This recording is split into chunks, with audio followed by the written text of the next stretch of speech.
할렐루야. 아멘. 반갑습니다. 아멘.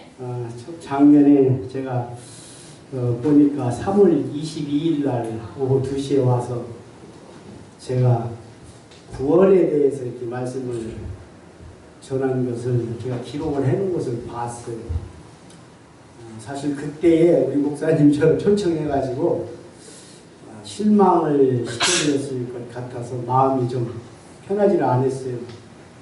근데 저번에 또 전화를 하셔가지고 이번에 다시 한번 남선교 헌신 예배에 말씀 좀 전해달라고 해서 사실 제 마음 가운데는 정말 할 것도 없이 딱 자르려고 했어요. 사실 오늘 여러분들이 본문 말씀 요한복음 15장 1절에서부터 5절까지 남정교 회장님께서 말씀을 공급해 주셨는데 이 말씀을 암만 이리 봐도 저리 봐도 남선교 헌신 예배의 제목이 아니잖아요. 사실 저는 어디 가도 남선교건 여전도회건 무슨 헌신 예배다 이렇게 얘기할 때 거기에 합당한 말씀으로 이렇게 사실 그날 제목부터가 남선교 헌신 예배니까 이 말씀이 타당성이 있다 누가 들어도 거기에 대한 말씀이 돼야 되는데 전혀 아닙니다. 저는 지금까지 살아오는 과정도 전혀 아닌 삶으로 살았고 오늘도 이 말씀이 전혀 아닌 말씀을 가지고 동문서답할지도 모르겠어요. 여러분들이 제가 하면 여러분들이 어로 해석을 잘 하셔가지고 마음에 담으시든 안 담으시든 저는 관계가 없어요. 저는 이제는 세상에 겁난 것이 없어요. 어려운 사람도 없어요. 왜? 요즘은 아까 목사님하고도 저한테 잠시 얘기했습니다마는 얼굴은 멀쩡합니다. 건강한 사람 같아요. 나이가 70이 이제 들어가고 보니까 정신도 가물가물하고 그래도 집을 찾아갈 수 있다라는 게 아직도 살았다라는 얘기예요. 사실 제가 결혼할 때에 저보다 한참 나이가 어린 사람을 제 아내로 맞이했는데 지금 가만히 생각하니까 이렇게 가물가물할 때에 그래도 뒤에서 정신 차리고 잘 이끌어주는 사람이 있어서 그나마 다행이다 생각을 했는데 어떤 때는 저보다 더 가물가물할 때가 제 웃음의 소리로 당신이 나를 알아보고 아하 암계 목사님이 내 남편이구나 그거 알아준다라는 자체가 아직도 그래도 우리는 살아야 할 목적이 있다 그런 생각을 해봤어요. 사실 금방 얘기했던 내용들에 대해서도 어느 때는 무슨 생각을 했는지 몰라요. 그래야 그 자리로 잊어버렸을 때는 다시 그 자리로 가서 생각을 해봐라. 그러면은 다시 그 생각이 날 것이다 라는 생각을 갖고 있기 때문에 그전에는 그 자리에 가서 뭘 생각했더라 또 이렇게 생각을 해보면은 기억이 나요. 근데 요즘은 아무리 그 자리에 가서 서서 생각을 하려고 해도 안 나요. 왜 이 말씀을 여러분들에게 남선교 헌신 예배에 와서 목사님 이상한 소리를 하고 앉았는데 그래요. 그렇게 생각할 수 있을 것 같아요. 그러니까 제가 오늘 말씀을 전할 때에 이상한 이야기를 하더라도 제 근본이 그러니까 여러분들이 이해를 해 주십사 하고 이렇게 말씀을 드린 거예요. 말은 잘하지요 제가. 신학교에서 학장으로 앉아있을 때는 사실 학생들 한 사람 한 사람 상담하면서 그 사람들 왜 신학교 왔습니까? 라고 하면은 대부분의 하는 이야기가 비슷해요. 비슷해요. 예수를 믿다 보니까 어느 날 하나님을 만났어요. 환상을 보고 꿈을 꾸고 하나님이 역사해서 하나님이 가라고 해서 왔습니다. 그래요. 신학교 공부하고 연구원 공부하고 나중에 목사 안수 받을 때는 또 다시 한번 목사 안수 받기 전에 상담을 하면은 10명에서 9반은 사람이 반이 어디 있겠어요? 9반은 부름받아 나선 이무 어디든지 가오리다. 똑같아 얘기하는 게. 이 목회를 시작하면 나는 개혁하겠다라는 거예요. 개혁하겠다. 다른 말은 똑같이 해요. 자기가 목사 안수 받으면 가서 어디 가서 교회 개척 딱 하면은 그냥 하루아침에 성도들이 줄 서서 나 좀 받아주세요 하고 오는 것 같이. 그런데 그렇게 창담했던 사람들 100명에서 하나 둘 정도 지금 목회할까 말까 한 그런 상황들이에요. 그런 것들을 보면서 뭔 생각을 합니까? 여기에 여러분들이 앉아 계시는 우리 목사님의 지도력과 능력이 있어서 여러분들 여기 오셨다라고 생각할지 모르지만은 성경에서 그렇게 얘기 안 합니다. 예수님이 하시는 말씀이 아버지께서 보내주신 자 한 영혼도 잃어버리지 아니하고 마지막 때에 내가 다시 살린다라는 게 예수님의 말씀이에요. 이게 여러분들은 만세 전에 창세 전에 이미 하나님께서 택해놨다니까. 때가 되면 이 땅에 육신의 부모를 통해서 이 땅에 태어나게 하시고 또 누군가의 손길을 통해서 교회에 나와서 예수에 대해서 하나님에 대해서 천지 창조에 대해서 쭉 보니까 아하 나는 이제 구원받은 게 아니라 이미 창세 전에 우주 만물을 창조되기 이전에 이미 택한 백성으로 만들어 놨었다. 믿으시죠? 오늘 제목이 뭐라고 했어요? 나무와 가지와 열매입니다. 그러니까 오늘 본문을 보니까 예수님은 참 포도나무요. 그리고 너희가 누굴까요? 저와 여러분들입니다. 그 당시에는 제자들에게 얘기하는 겁니다. 너희는 가지다 그래요. 그리고 하나님은 농부다 그래요. 농사를 짓는 하나님께서 농부다라는 거예요. 이게 하나님께서 농부인데 농부가 뭘 가지고 지금 농사 짓는다는 거예요? 예수님을 가지고 농사를 짓는다는 거예요. 근데 예수님이 참 포도나무라고 해요. 그래서 저와 여러분들은 거기에 붙어있는 가지다라고 이야기를 해요. 그러니까 농부이신 우리 하나님이 이 역사 속에서 예수님을 가지고 농사를 짓는다 그런 뜻이에요. 거기서 소출된 것이 뭐예요? 열매인데 그 열매가 누구냐? 저와 여러분들이다. 성도라고 하는 거예요. 성도는 예수님이 이 결실한 열매라는 거예요. 열매는 나무의 속성 그대로 담고 있어요. 그래서 성도, 우리들 속에 예수님의 것이 담겨져 있다라는 겁니다. 믿으십니까? 예수님은 십자가에 죽으시고 부활하신 후에 성령으로 저와 여러분들, 성도들 안에 성령으로 와 계시다. 이게 여러분들이 옆에 사람들이 속을 새긴다 할 때에 저 사람은 왜 그럴까? 아무개 집사는 왜 저렇게 믿음이 안 들어갈까? 라고 생각하면 어떤 때는 바른 소리 좀 해주고 싶고 그렇게 하면 안 됩니다라고 해주고 싶죠. 그런데 그 사람 안에도 성경을 보니까 하나님 택한 백성들 안에는 성령님이 계시다네. 근데 내 안에도 성령님이 계시고 나한테 속썩이는 그 집사님 안에도 성령님이 계시대. 그러니 그 사람 보고 바른 소리를 한번 해주고 싶어도 똑같이 성령님 하나님이 계시다는데 뭐라고 하겠어요?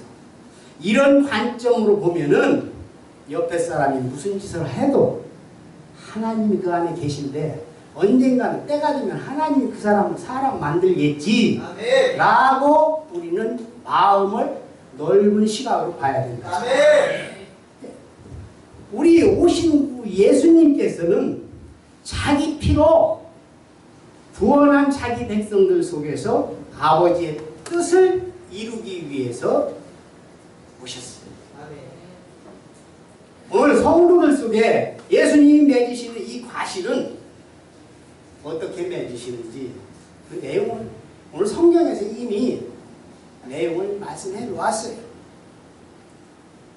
그래서 우리가 여기서 하나 알아야 될 것은, 분명한 것은 과실은 가지에 맺히는데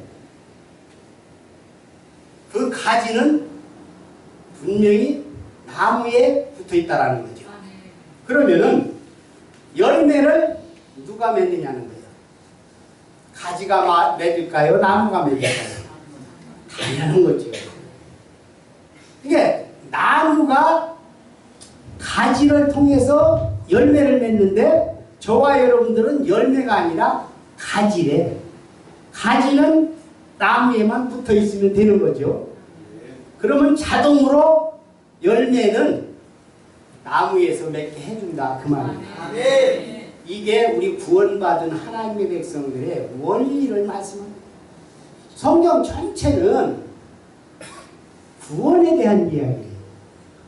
창세기에서부터 계시록까지 전체 내용이 구원받는 내용을 말씀하고 있어요. 그래서 아까 제가 서두에 말씀드린 대로 창세전이라고 하는 것은 에베소 1장 3절에서 좀 나옵니다.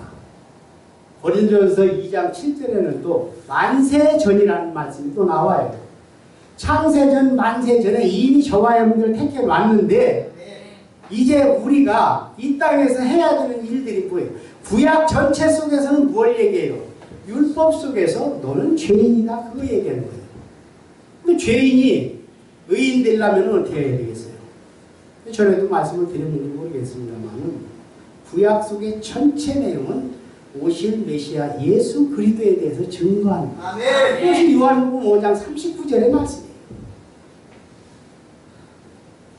그 말씀이 뭐예요?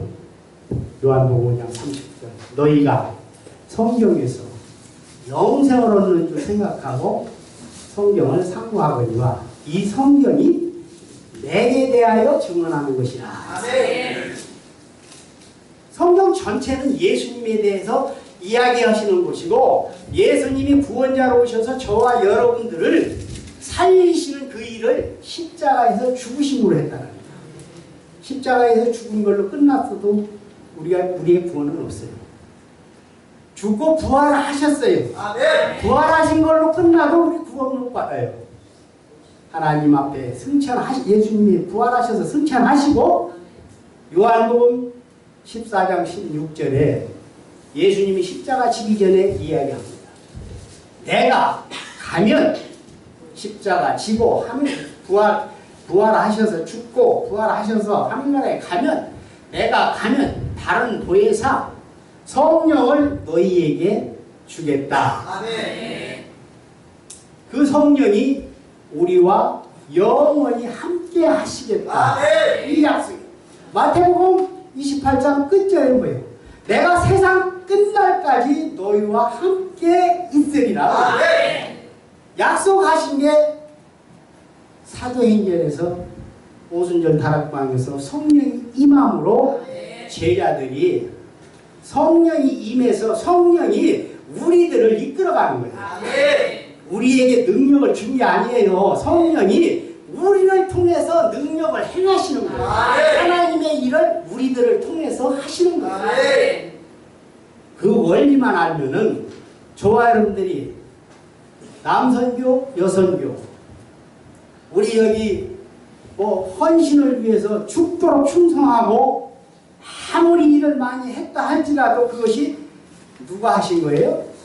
성령이 하신 거예요. 그래서 성령은 모든 영광은 하나님께 라고 얘기하는 거예요. 여기서는 영광 두말할 것도 없죠. 영광교회에 와가지고 영광 얘기해봤자 더 이상 얘기할 것도 안 되죠. 그죠? 우리 목사님 이름도 어떻게 하나님 앞에 계시를 받아가지고 그 이름을 졌는지는 모르지만 저는 교회 처음에 이게 만들면서 제가 누구 앞에 나가서 말 한마디도 못했던 사람이에요. 그래서 사랑이라고 하는 것은 누가 사랑 얘기만 해도 부끄러워가지고 그 어떻게 감히 사랑 얘기를 입으로 쉽게 할 수 있나 그랬는데 저희 시대에도 수줍음 타는 사람은 그랬어요. 남들이 하도 사랑 얘기하니까 그래 사랑 못하는가 한번 사랑이라고 하는 그 타이틀을 간판을 걸어놓고 한번 신용이라도 한번 해보자 그런 뜻으로 사실 사랑교회라고 제가 이름을 줬었던 거거든요. 근데 지금도 후회는 안 합니다. 그 사랑 이야기 어쨌거나 듣기도 좋지만은 그 사랑을 제가 받았어요. 하나님 앞에.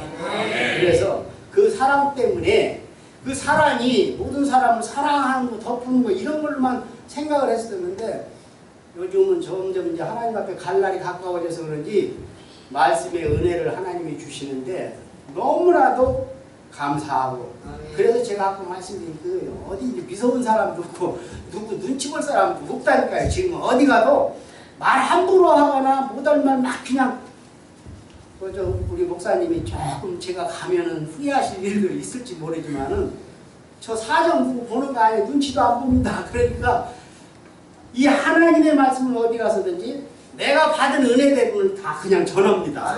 여러분들 그 이해를 하시고 그러면 이 과실이라고 하는 것을 예를 들어서 오늘 본문에서 이야기하는 내용들 이 내용을 가지고 결실이라고도 하고 소출이라고도 하고 열매라고도 해요. 같이 이제 쓰는 내용들인데 결국은 뭐냐 결실이나 소출이나 이 열매라고 하는 말은 모두가 다 나무에서 생산해낸 결과물이라는 거죠. 이는 나무가 열심히 일해서 만들어낸 것이다 아니다. 대답이 안 나오네요. 나무가 열심히 일해서 만들어낸 것이다 아니다. 나무가 만들어낸다고 아까 얘기했는데 나무가 만들어내는 결과물이 열매란 말이에요. 근데 나무 가지가 만드는 게 아니라 이 말이에요. 그걸 분명히 좀 아셔야 돼요. 그러니까 우리가 예수를 떠나서는 아무것도 너희가 나를 떠나서는 아무것도 할 수 없다라고 하는 예수님의 말씀이 이 내용과 똑같은 거예요. 예수님이 포도나무라고 했잖아요.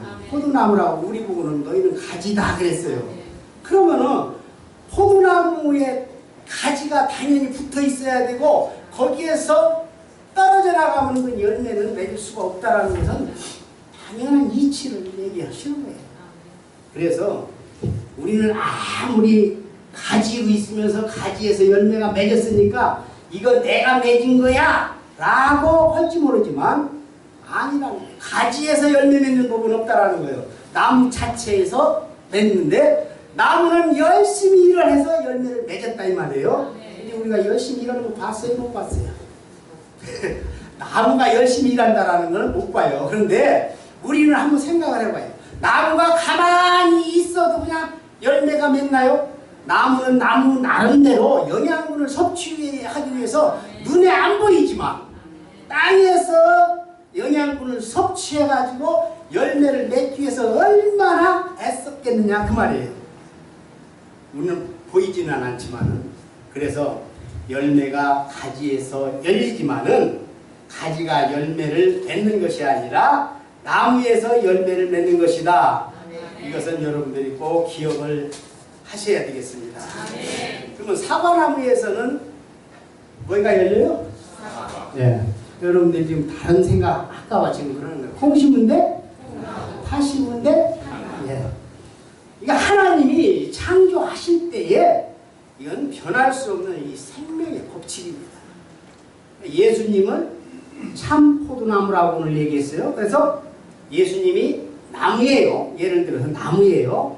그러면은 예수라고 하는 나무에 붙어있는 사람들에게선 무슨 열매가 맺을까요? 예수 열매. 예수 열매. 열매 속에는 그 나무의 속성이 담겨져 있습니다. 아멘. 그렇다면 예수라고 하는 나무에 붙어있는 사람에게서는 예수님의 속성이 나오게 되어 있다는 거죠. 이건 자연적인 거예요. 저와 여러분들이 나 예수 믿습니다, 예수 믿고 구원 받았습니다라고 할 때에 이 속성이, 예수님의 속성이 우리에게서 안 나온다면은 이거 말만 한 거야. 말만. 나는 예수 믿고 구원 받아서 나는 하나님의 자녀가 되었습니다 라고 하는데 그 속성이 우리에게서 없다면, 나오지 않는다면은 우리는 가짜일 수도 있다. 그러면 하나님이 보낸 자들만, 교회에 하나님이 성령으로 있는 자들만 온다라고 하는데, 성경에서는 지금 저와 여러분들이 나 구원 안 받았습니다라고 하는 사람은 없을 거예요. 다 구원 받았다라고 해요. 그런데 이 속성이 없다. 성경에서는 이 성경 전체는 누구에게 준 거야? 안 믿는 사람들, 불신자들한테 준 게 아니잖아요. 교회에 나와서 예수들을 구주로 영접한 자, 하나님의 자녀되었다라는 사람들에게 준 거잖아요. 근데 여기에는 가라지가 있고 알곡이 있고 염소가 있고 양이 있고, 이 비유로 하시는 말씀들이 너무 많아요. 그렇잖아요? 그러면 오늘 제가 여러분들에게 말씀드리고 싶은 거는 내가 헌신하면서 봉사한 그 내용이 성령님이 내 안에서 하나님이 하신 거다라고 인정을 했어요. 그러면 아직도 내가 살아가는 데에 내 개인적으로 내 욕심과 내 의가 나타나는 일로 내가 영광을 받기를 원하고 있지는 않은가, 여러분들이 생각을 해보셔야 돼요. 결국은 성령님이 내 안에서 역사하는 그러한 삶으로 내가 살아지고 있는가, 그걸 한번 점검해 보시라는 그 말씀을 좀 드리고 싶은 거예요. 그래서 나무의 속성이 열매에는 분명히 나타나야 된다는 겁니다. 그렇다면 예수라고 하는 나무에 붙어있는 사람에게서는 예수님의 속성이 나오게 되어 있다고 얘기했어요. 그러면 속성을 일컬어서 마음이라고도 하고 성품이라고도 하고 나오는 결과물로 삶이라고 얘기를 합니다. 삶이라고 하는 것은 마음에 있는 것을 표현하는 것이죠. 그렇죠? 그 마음에 없는 소리를 계획적으로는 할 수 있어도 대부분의 내 마음에 있던 것들이 밖으로 나오게 되어 있다는 거죠. 그러므로 성도는 예수님의 성품으로, 예수님의 마음으로 예수님처럼 살아갈 수가 있어야 된다는 거예요. 그러니까 이건 지극히 아주 정상적인 사람이라면 다 이해할 수가 있고 그대로 우리가 또 사라질 수가 있어야 된다는 얘기예요.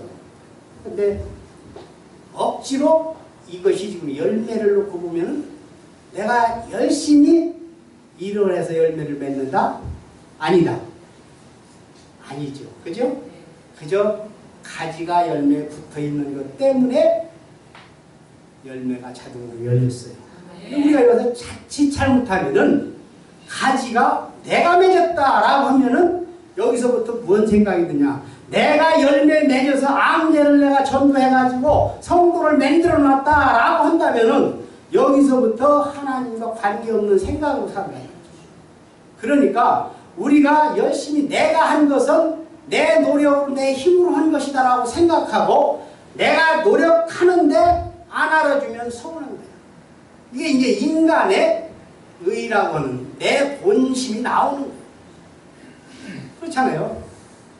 여기서 그 전에 그 말씀을 드렸나 모르겠네요.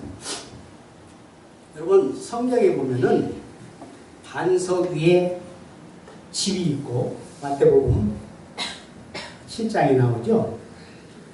반석 위에 집이 있고 모래 위에 집이 있어요.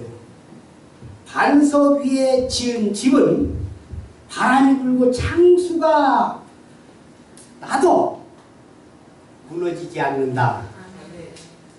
모래 위에 진 집은 바람 불고 창수 나면은 결과가 나타난다, 허물어진다라는 얘기를 해요. 그 내용을 여러분들 어떻게 생각합니까? 그건 알아요. 반석 위에 집을 짓는다는 예수 그리스도의 틀 위에, 예수님 위에 내 믿음이 지어진 사람은 절대 흔들리지 않습니다. 그런데 모래 위에 졌다라는 것은 뭐이고 반석 위에 졌다라는 건 이제 예수님이 위에 친다라는 건데, 잘 들으세요. 남선교 여선교 헌신 예배 때에 여러분들이 지금까지 남선교를 이끌어오는 행야님을 비롯해서 임원들이 열심을 다해서 헌신함으로 발전되어 나가고 있습니다. 근데 오늘 포도나무와 가지 얘기를 왜 여러분들에게 말씀을 드리느냐, 이 내 의가 나타나서는 절대 안 된다라고 말씀을 드렸어요. 그러면 모래 위는 뭐이고 반석 위는 뭐냐, 열심을 통해서 모든 것이 하나님이 다 성령께서 하신 일들입니다 라고 한 것은 반석 위에 지금 집을 잘 지은 거예요. 그런데 열심히 남선교 헌신예배 드리기 위해서 교회를 열심히 회장님과 임원들이 열심히 와서 청소를 하고 뭐 있을 것 있는 자리에 없을 것 있는 자리로 갖다 놓고 다 여러 가지로 일을 하고 있는데, 뒤에서 어느 집사님이 와가지고 그건 여기다 놔, 그렇게 하면 안 돼, 청소는 그렇게 하면 안 돼 하고 옆에서 잔소리를 하네. 가만히 이러는데 땀나는데 옆에서 잔소리하니까 좀 듣기가 싫으네. 그래도 아이고 내가 참아야지 그러고 참고 열심히 하는데, 에이 집사님 그렇게 하면 안 된다니까 하고 또 얘기를 하네.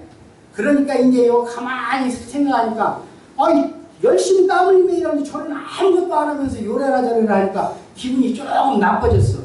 그래도 꼭 참자하고 있는데 자꾸 잔소리하네. 아니야, 저건 내가 한마디를 해줘야 저 버릇을 고치지 그냥 놔두면 안 되겠어. 나만 당하는 게 아니라 다른 사람까지도 분명히 저 버릇이 나가면 다른 사람도 시험 들게 만들 것 같아. 이건 분명히 내가 얘기를 해서 버릇을 고쳐야 돼 하고서 벌떡 일어나가지고 청소하던 빗자루를 집어내버리고, 집사님 이리 와봐. 그러고서 다른 소리를 한번 하는 거예요. 열심히 땀 흘리며 일하는데 사실 일도 안 하면서 왜 이래라 저래라 잔소리가 많으냐 라고 이야기를 해줬더니, 그 이야기 하고 나니까 속이 후련하네. 아이고 잘해줬다. 저놈의 버릇을 그냥 놔두면 다른 사람한테 또 저 버릇을 또 살고 거야. 근데 이게 성경을 들여다보니까 모래 위에 진 집과 반석 위에 진 집을 보니까 열심히 내가 반석 위에다 집을 잘 졌는데, 그때 반석 위에 있는 집을 갖다 어디다 옮겼다고? 모래 위에다 갖다 다 옮겨버린 거야.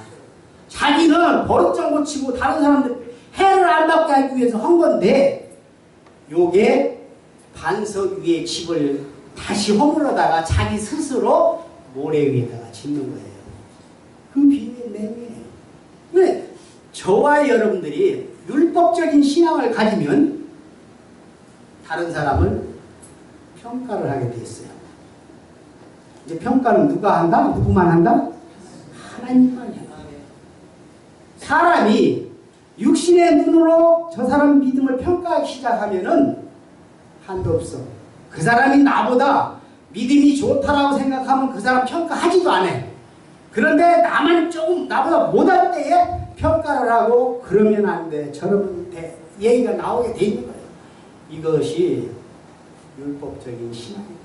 이게 뭐예요? 오늘 여기에서 말씀한데, 가지가 나무에 붙어있지 아니하면 잘라버린다 이 말씀을 해요. 농부가 자르는 거예요, 하나님이. 우리는 자를 권한도 없고 우리는 그저 나무 가지가 어떻게 스스로가 잘라져 나갑니까? 이게 무슨 말씀을 하는 거예요? 너는 예수나무에 붙어있지 않으면은, 예수가 없으면 너는 지옥 백성이다 그 말을 하는 거예요 지금. 그러니까 하나님께서 가지를 쳐버린다, 마르면 불에 던진다, 이런 내용들이 쭉 밑에 나오는데, 그런 내용이 뭐냐 이 말이에요. 결국은 예수를 떠나서는 너는 이 땅에서 아무것도 할 수 없는 존재다. 그러니까 아예 지금부터 너는 내 모든 삶은 예수 때문에, 하나님 때문에 내가 사라지고 있다라고 인정하라는 거예요. 그걸 떠날 때에는, 그런 생각을 갖지 않을 때에는 하나님이신 농부가 쳐내버린다 이 말이에요. 그 얘기예요. 그러니까 어디 가셨나? 회장님? 아니, 거기 계셔. 오늘 몇 시까지예요? 시간 제한 없습니다. 아니, 목사님 눈치 볼 거 없어요. 2시까지? 아닌데 시간 제한 없습니다. 정말이에요? 예.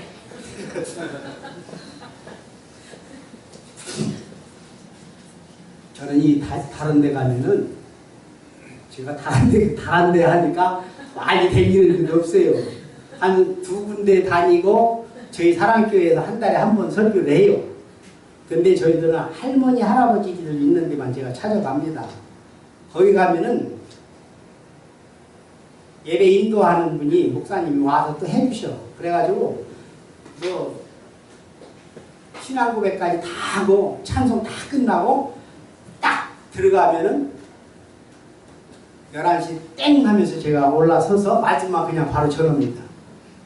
근데 꼭 1시간을 해요. 그러니까 예배에서 오래 하는 것이 좋다? 나쁘다? 대답이 안 나오죠, 이거는. 어떤 이야기를 하느냐에 따라서 그 설교 내용이 무엇이냐가 중요한 거지. 2시간 한다라고 나쁜 것도 아니고 1시간 한다라고 해서 좋은 것도 아니에요. 그죠? 이게 어떤 내용을 여러분들이 은혜가 무엇인가? 그 은혜가 무엇이라고 여러분 생각해요. 아, 우리 목사님은 내가 생각하고 있던 그 마음을 다 그래. 내가 생각하는 것을 어떻게 우리 목사님이 아시고 저렇게 집어내서 잘 이야기를 하실까? 우리 목사님은 진짜 나에게 은혜 되는 말씀만 해주셔. 이 동질감이라고 하면 사람과 사람 중에서 내가 생각하고 있는 게 어떻게 우리 목사님이 저렇게 잘하실까? 그런 내용이 있고 이것을 은혜라고 하는 사람도 있고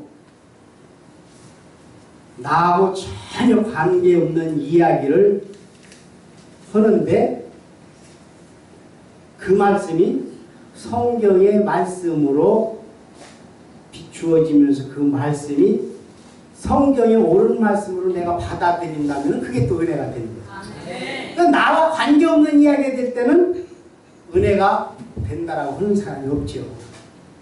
저는 오늘 여기 와가지고 그것도 설교입니까? 그 내용하고 똑같은 내용을 얘기하는 거예요. 성경 그대로만 지금 얘기를 하는 거예요. 그러니까 저는 가장 쉬운 내용을 가지고 지금 설교를 하는 거예요. 이 세상에서 가장 쉬운 설교를 하는데 이 설교를 여러분들이 가장 쉬운 설교로 알아들으면은 그게 은혜예요. 그런데 만약에 저는 가장 쉬운 이야기를 하는데 여러분들은 도저히 모르겠다라고 한다면은 둘 중에 하나가 분명히 잘못된 거예요.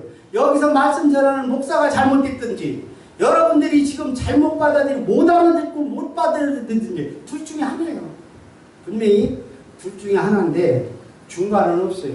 성경을 보면 성경은 구원 받았냐 안 받았냐 성도냐 불신자냐 딱 그거예요. 성경 전체는 그걸 얘기하는 거예요. 다른 거 없어요.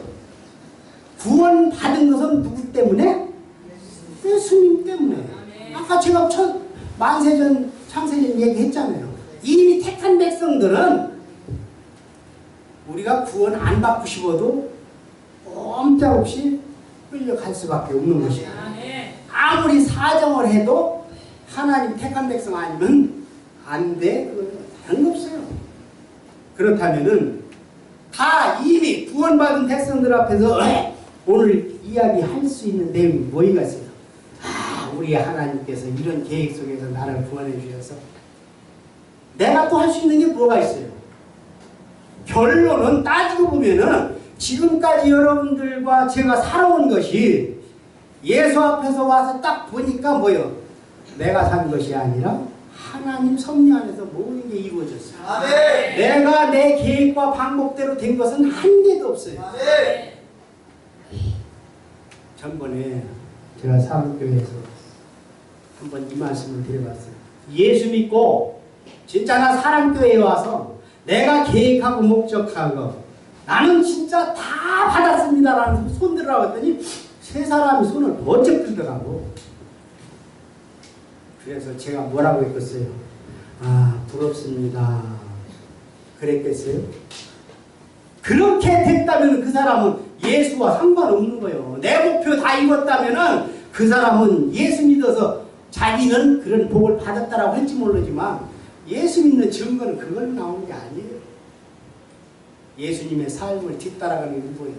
고난과 연단과 비방과 모든 환난 고통이 예수님의 삶이라고 하는 것은 내가 구원받았으니까 구원받아서 환난과 고통도 성령이 내 안에 계시기 때문에 그분이 위로해 줄 사람은 위로하는 거고 상처 줄 사람은 상처 주는 거예요.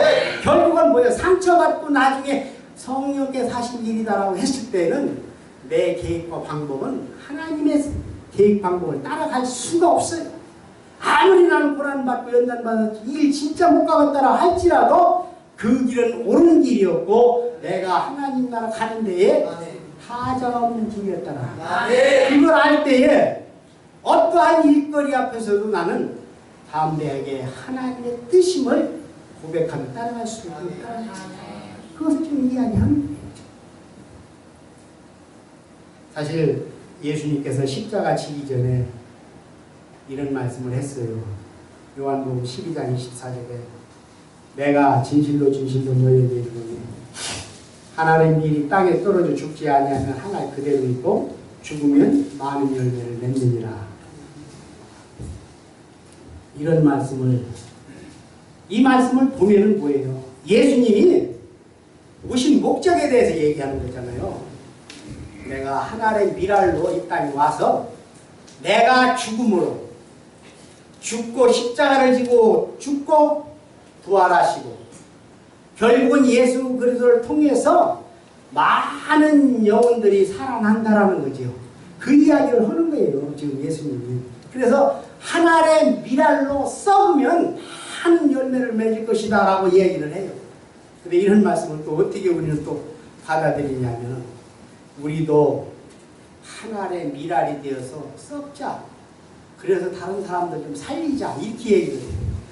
이것은 예수님이 십자가 지기 전 사건으로 오신 목적에 대해서 내가 하나의 미랄로 썩어 죽으면서 내 나를 통해서 예수님 자신을 통해서 한 열매를 맺는다. 예수 믿음으로 구원받는 백성들 하나님의 자녀들이 되는 그 과정을 이야기를 하는데 이것을 잘못 생각하면 우리도 이렇게 헌신해서 살리자. 사람을 살리자. 그럴듯하지만 우리가 사람을 살릴 수 있다라면은 우리 인간이 예수님이 없이도 우리가 살릴 수 있고 우리의 조금 봉사하고 헌신하는 것까지도 그게 네가 한 것이 아니라 성령이 네 안에서 너를 움직인 것 뿐이다라고 말씀합니다. 그럼 좋아요. 근데 한 게 뭐가 있어요? 지금까지 살아오면서 뭐에 한 게 있냐? 아무것도 없어요. 한 덩이 흙으로 와가지고 결국은 마지막에 흙으로 가는 것이고 우리가 천국 가는데 이 땅에서 무엇을 해서 천국 가는 게 아니잖아요. 천국 가는 것은 이미 하나님 계획 속에서 택한 백성들 찾아내는 일이잖아요. 저와 여러분들은 앞으로도 우리가 할 일은 하나도 없어요. 성령이 내 안에서 하나님이 내 안에서 나를 들어서 사용할 겁니다. 거기에 따라가면서 하나님의 뜻을 발견한 사람은 기쁨으로 그 길을 가는 거예요. 근데 그걸 모르는 사람은 왜 이런 일이 나야 돼요? 묻지 않고 왜 이럴까? 우리는 흔히 그럴 때 율법을 들여다봅니다. 아우 내가 뭐 잘못한 것도 혹시 있나? 하나님 앞에 또 소홀한 거 있나? 하나님 말씀을 안 들어서 하나님이 벌 주는가? 이 사람 분명히 이런 생각으로 사는 사람 아직도 율법 속에 매여 있다는 거 여러분들이 아셔야 돼요. 율법이 왜 그러면은 오늘날 우리에게 율법 때문에 내가 예수를 만났고 예수 때문에 구원을 받아 하나님의 자녀가 되었는데 율법은 그러면 폐기된 거냐? 아니죠. 율법을 즐거워해야죠. 성경 전체 내용은 구약 속의 성경 전체 내용은 이정표와 똑같은 거예요. 한 곳을 향하고 이정표가 어디를 가리켜요? 예수 그리스도를 가리킵니다. 그러니까 율법 때문에 내가 예수를 만났다라고 한다면 지금 율법을 쳐다보면 뭐예요? 너무나도 감사하지요. 이 율법을 즐길 수가 있는 거예요. 야 율법 너 때문에 내가 지금 예수만으로 지금 구원받아서 자녀되었구나 라고 한다면 그 율법이 폐기된 게 아니라 율법 쳐다볼 때마다 감사한 거예요. 그런데 우리는 옛날 하던 습관, 인간의 습성은 죄인된 모습은 어쩔 수가 없어. 그러니까 무엇이 잘못된다든지 안 되고 좋지 않은 일이 있을 때는 항상 율법을 들여다보면서 내가 하나님 앞에 뭘 소홀히 했나, 죄를 짓진 않았나, 이런 내용들을 우리는 생각하게 된다는 거죠. 구원은 마치 아이가 엄마 뱃속에서 출생해서 자라가는 것과 같은 내용으로 한번 생각해 보는 겁니다. 구원을 받았다라고 하는 말은 태어났다라는 이야기예요. 이것은 태어났다라고 하는 것은 한 번 태어난 걸로 끝나는 거죠. 한 번 태어나면은 그것은 한 번 구원받으면 끝이에요.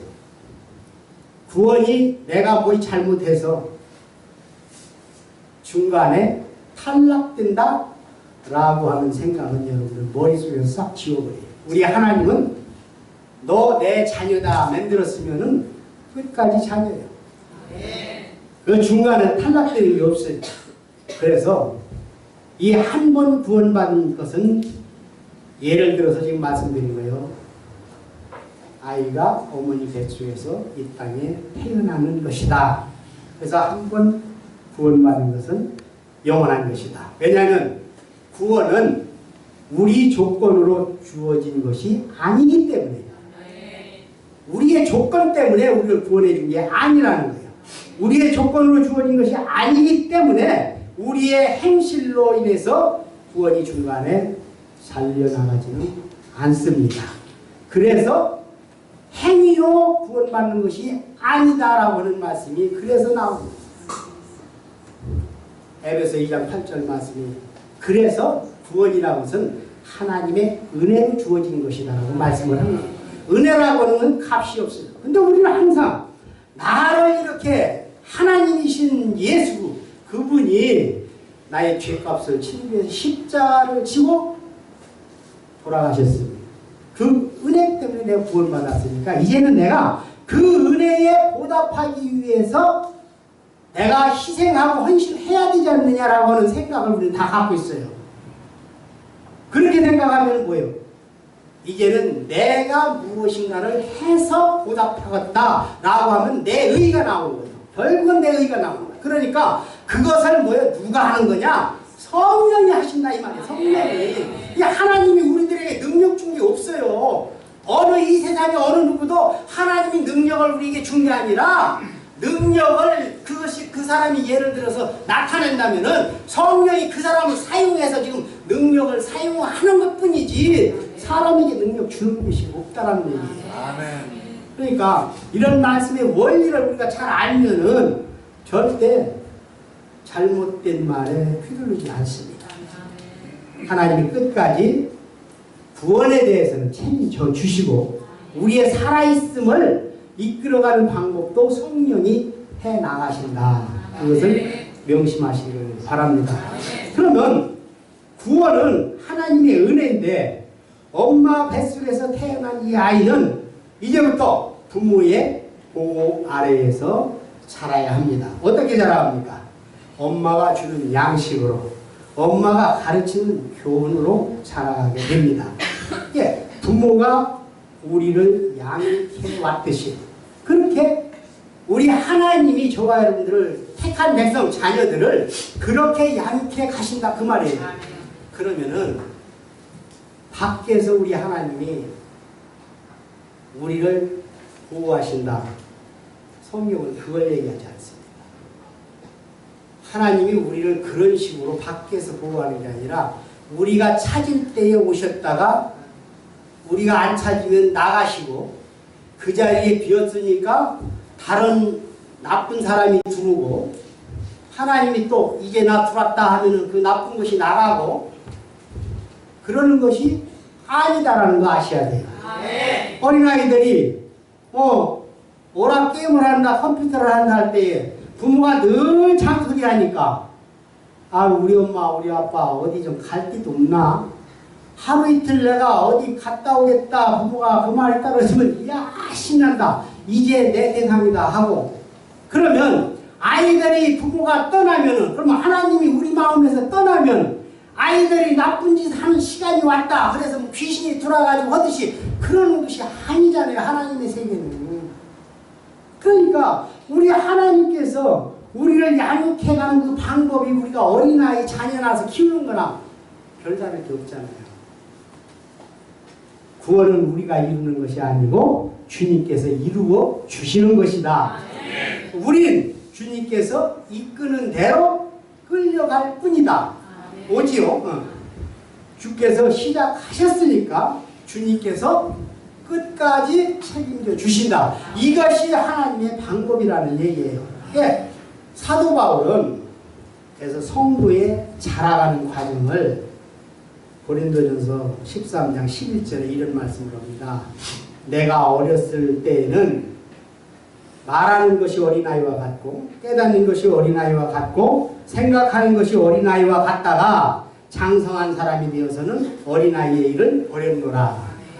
장성이 되고 어린아이 때의 삶이 장성하면서 어른이 되면서 어린아이 일을 버리는 건 당연하죠. 예? 믿음이 자라가는 것을 어린아이와 어른으로 이렇게 구별을 합니다.